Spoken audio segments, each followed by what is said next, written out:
All right, let's do it. Do it hard. All right. Yeah. Let's do this. All right, guys, welcome to Izzo Wing Chun, and let's get violent. This was the first video I ever did for our channel 13 years ago. That's me and Matt, or Matt and I. I think grammatically correct. It's actually me and Matt, whatever it is. This was when I first started teaching. We were at a place called Goality Fitness. I don't know if it's still there in Woodridge, Illinois, suburb of Chicago. And, you know, I kind of realized, you know, we're like, hey, we need to start a YouTube channel. Why not? You know, because it was, I saw some other people and it was fun to do. So we had a rubber knife and we're going to evaluate my technique in this and see 13 years later, do I still agree with myself and the content I put out? I do want to recognize a comment on here. This is from the Fred Joe. One problem I see with the technique from a trained knife fighting standpoint, yes, I know this is designed to deal with an untrained attack and it achieves that. But I feel like my input can't possibly hurt. That is when you throw a punch, you're leaving the knife hand uncontrolled. And if it were me, I would immediately rotate my body clockwise and try to dissipate the energy of getting punched in the face, and then cut under the armpit where there's a brachial artery, I think, and a nerve bundle, and then fire straight up under the punching arm into the throat. The way you are blocking the knife hand would allow for the parallel movement to block and then in. Another one I see is the elbow on the way down. Your gut isn't open to a pretty nasty slash in the same direction of energy you're feeding, and the hold you had on his arm wouldn't stop it. These are two major holes I see. Granted, the person is fast enough to take advantage of them. That too, of course, that a trained knife fighter, I wouldn't commit to stabbing like that anyways. Again, anyways, I appreciate your videos and you've earned a subscriber. I appreciate that. This is 13 years later. I don't know if I agree with what I was doing here. I know I was 37 at the time. I'm 50 now. I weighed 165 pounds there. I'm 230. I fluctuate between 230 and 235 now. I'm slower to a degree. I'm stronger. You know, I got the old man strength really. So I don't know if I necessarily agree with this now, but let's take a look at this together and check out the very first video I did on YouTube. And let's watch. It's my old logo that I had up there too. I was in the stages of trying to invent, or whatever you want to call it, ourselves on the social media, if you will, on the YouTube channel. That's my old website. Yeah, Wing Chun Kung Fu Chicago in the Northwest Burbs. Yeah. All right, we're going to go over a little bit of Wing Chun's defense against a knife straight in. Obviously, there's many styles I wind up dealing with. Knife attacks, this one's going to be a straightforward stab from close quarter range to where he's got his right. We're gonna sequence this out with a planned sequence. In Wing Chun, where our footwork does not dance around. I purposely addressed that because, you know, it is, and I knew when I was going to start doing videos that everything it's pre-planned, right? You know it's scripted, you know it's a demo, and to be honest, if anybody wants to see the reality of a knife attack, you look at Dean Lawler's video. Dean Lawler has the greatest knife defense video in the history of YouTube. I'll put a link in the description for it, for whoever wants to see it. It's just the reality of it. And the first time I ever saw that video, I went, no. You know, I don't think that any martial art truly prepares you for it. Now, we don't really train knife work in Wing Chun. Yeah, the butterfly swords.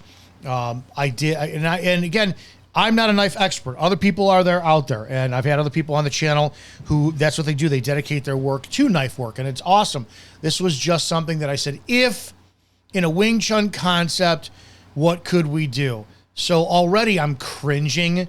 The blade that fucking big, I would be getting as much distance, and if a guy wanted my wallet, here's my wallet. I think that knives are far more dangerous than guns, and Yeah, I would do everything you can to avoid engaging somebody if they even presented it like that. Yeah, with me, I don't want to back up because he's got forward momentum. What we are not going to do unlike other martial arts is I'm not going to defang the snake. We want to know what controls this knife. Yeah, I've seen other arts where they do it like they'll get the knife and they'll get it out of the hand and this and that. And in my viewpoint, I don't know, man. I don't have time for that because, and I explain here, I don't want to defang the snake, so to speak, because I don't want the symptom. I don't want to treat the symptom. I want to treat the cause. Hand controls the knife, and I'm going to follow the sequence of what's going on here. Hand controls the knife, elbow's going to control the hand, shoulder controls that, and this is ultimately what's controlling the knife. So I'm more concerned about this than anything else. First thing you have to do is mentally wise, I accept the fact that there's a strong possibility I will get cut. The last thing I want to do is I want to assume that anytime I'm going to be in an attacking circumstance, it's going to be in a space this big where he can step in and I'm on a perfect flat surface and I can step back. He jockeys for position backwards and I'm going to come in again. We're looking at the fact that maybe Matt's got me pinned up against a wall. I'm in a bar, I'm up against a bar. What do I do in a close quarter combat circumstance? Number one, what I don't want to do is post extension. I'm not going to worry about this and try and manipulate this and move this out the side with joint locks. I was a cop for almost 10 years, and under pain compliance, the joint locks do Yeah, this was 2012 when I did this, and then I went back to being a cop in 2013. So I think we actually did this in December of 2012, and then less than a year later, I was actually back on the street as a police officer. So and I'm so young here. Wow, how flat my gut is, and that's another thing too. You get older. Like I have this. It literally started bothering me yesterday. I watched some wrestling coach. He's 32 years old. He went into a college open and won it all. And I'm like, I never went to college. I'm 50. Harper College, right down the road. No, you can't. I would love to walk on a community college and try out for the wrestling team at 50, but we know what would happen. I'd get killed. My body does not react the way that my brain wants it to anymore. So when you apply it to this, no, there's no way in hell that I would listen to 37-year-old me give knife defense where I'm at right now as an aged man. Work against a live target who is in an altered state, aggressive, and does not want to be taken into custody. We're looking at a stab. Stab comes straight in. We're looking at low abdomen. Wing Chun answer number one, fire a punch. Okay. In this sequence, what we're going to do is we're going to use a low bong sao to redirect and get out of the way with a shift. I'm going to shift and or step if need be. Damn, comes in, look at that. Now, that's not bad. This negates everything that I always say. Didn't I? Well, I think I'm going to address it in a second. But no, this is probably one of the most irresponsible things in the world, considering the fact that even Matt is not even holding a knife correctly, right? Nobody's going to lunge forward and stab you like that. And not to mention the fact Matt's left-handed, but I wanted to show this technique towards the camera, and I was more confident in a left-handed bong sao than I am with a right-handed bong sao. And it's like, whoa, wait a second. I thought the punch was the punch. You're not going to meet deflection like this. I mean, literally, one of the analogies I finally thought about a couple days ago was like baseball. I remember when I was a kid, I had a friend of mine, Brandon Murphy, who played baseball, and he told me baseball is one of the hardest sports out there because you're trying to hit a round ball with a round bat, and the surface areas are small. It's like trying to hit a bullet with a bullet, right? And I'm like, well, that applies to Wing Chun. It just kind of hit me yesterday or 2 days ago. I'm like, damn it, when you really look at this, I'm trying to make contact at a specific point with a small surface area, on a guy's another small surface area in a perfect time position. It won't happen. It won't happen. So even for this demo right here, and I do hope I correct myself, this is completely impractical and effing dangerous. Clear the line. Now, in all actuality, I could practice this a million times and do this a million times, but what happens if I see the knife there and I'm anticipating this, and he moves in with a punch instead, and I clear? Well, now I'm open up here for a stab coming on this side. Wing Chun answer for almost everything is fire a punch. He stabs, fire the punch first. Okay. Always go. I was smart back then. All right, there you go. Well done. If I was critiquing, if I just found your YouTube channel, I would go, well done, you just corrected yourself. Go for that kill shot first. This is what our Wing Chun is. It's always coming in with an attack. Oh yeah, I'm clearly under Syed at this point because even the sharpness of my elbows back then, that was not under Phil. This is Syed's Wing Chun coming out of me. Always go for that kill shot first. This is what our Wing Chun is. It's always coming in with an attack. You can first. see if you look too. Kill shot first. This is. You watch me when I step in with this elbow, like right here. If you watch the, I'm gonna elbow with the right. Wing Chun. And I've got that hip power going right into it. You know, I still have a left lead leg because that's going to wind up turning into mat then on like a follow-up of Fonzauer Fonda. But I really torque the hip into that. It's good to see that. Fire the punch first. Always go for that kill shot first. This is what our Wing Chun is. It's always coming in. So you can watch this again. I kind of want to show this for the everything is fire the punch. When I'm always talking about stepping with the opposite leg or whatnot, watch when I fire the punch here. Okay, so here's a punch. I've got a squared up position. All I do is change the angle. But watch when I throw the other punch. Okay, there's a turn because it's still a turn. Okay, and I just step in with the opposite leg because that's where power's at and that's going to get you a position of recovery. Just want to point that out. With an attack first. So we're going on a sequence, a possibility.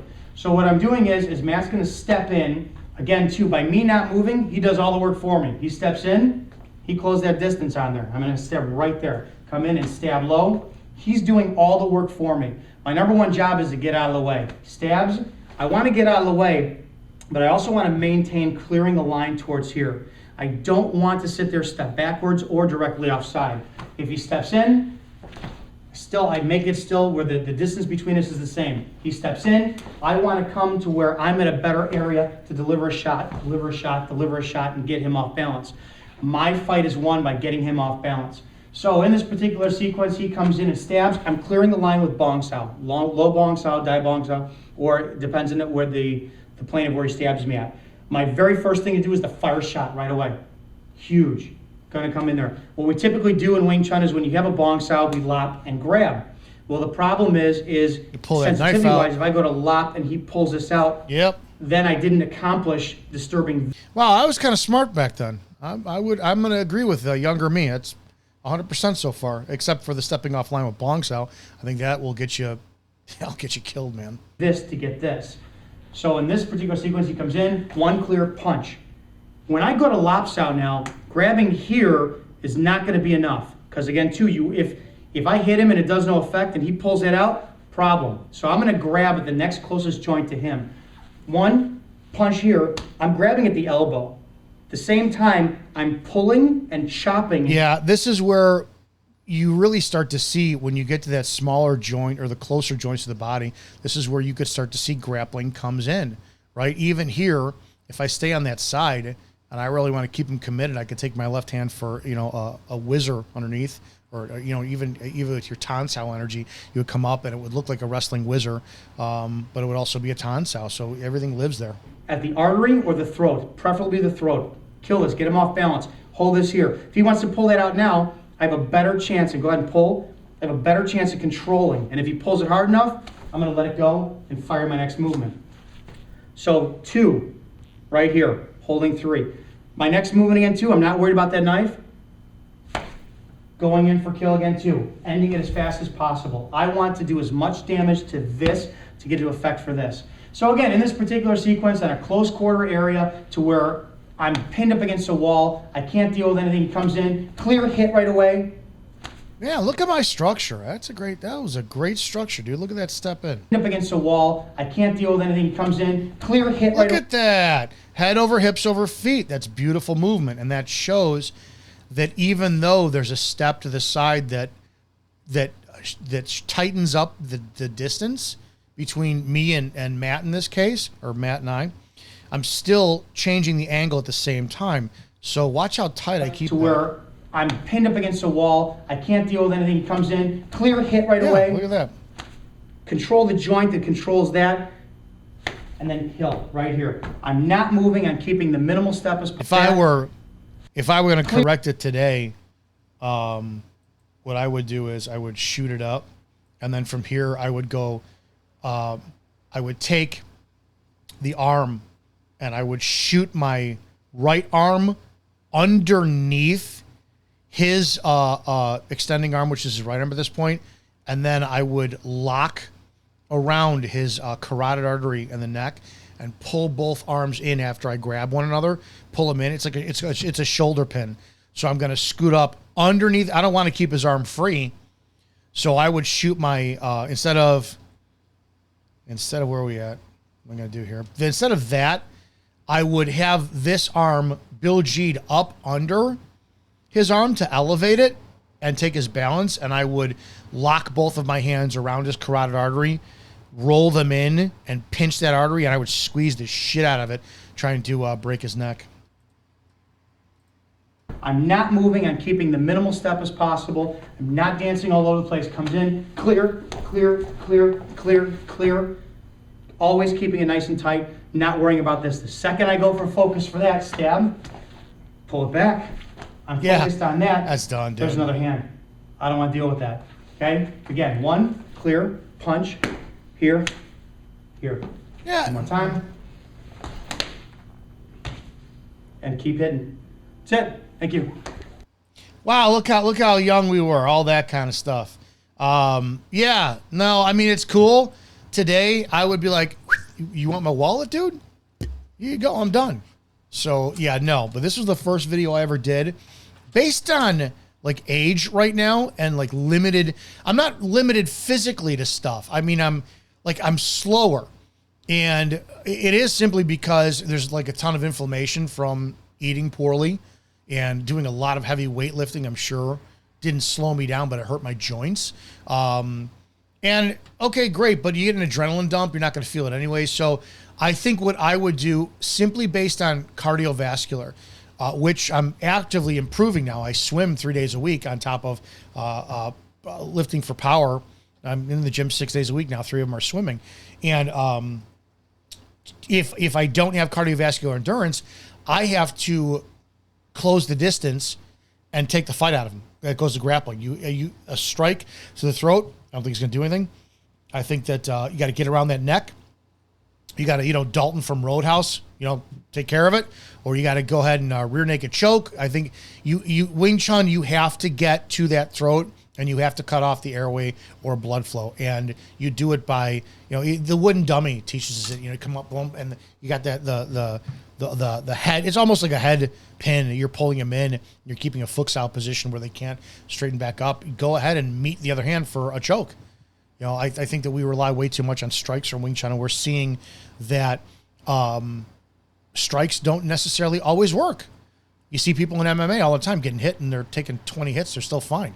Guys go through 3 rounds of just getting beaten up, and they're fine. So, again, I would like to see more biting and constricting from the snake from Wing Chun, and we always forget about that. We got deflection from the crane. We got even the crane strikes. We got the snake striking, but we don't have the biting and constricting and just coiling up and squeezing the shit out of our dinner, if you will, for that. Guys, if you like what I do, go ahead and go down and buy me a coffee in the description. It keeps the channel independent. We're, we run it. We do what we want to do. Do not forget, I'm live on Saturdays, 3 p.m. Eastern. Call in. Let's have a discussion. We're going to go over martial arts stuff. And if you like what we do, hit subscribe. If you haven't hit the notification bell, hit the notification bell. Make sure you take a look at all the new videos that are coming out. We're going to be reviewing. And that's that. Guys, thank you. Appreciate that. Comment below and let me know what you think. And as always, stay violent, my friends.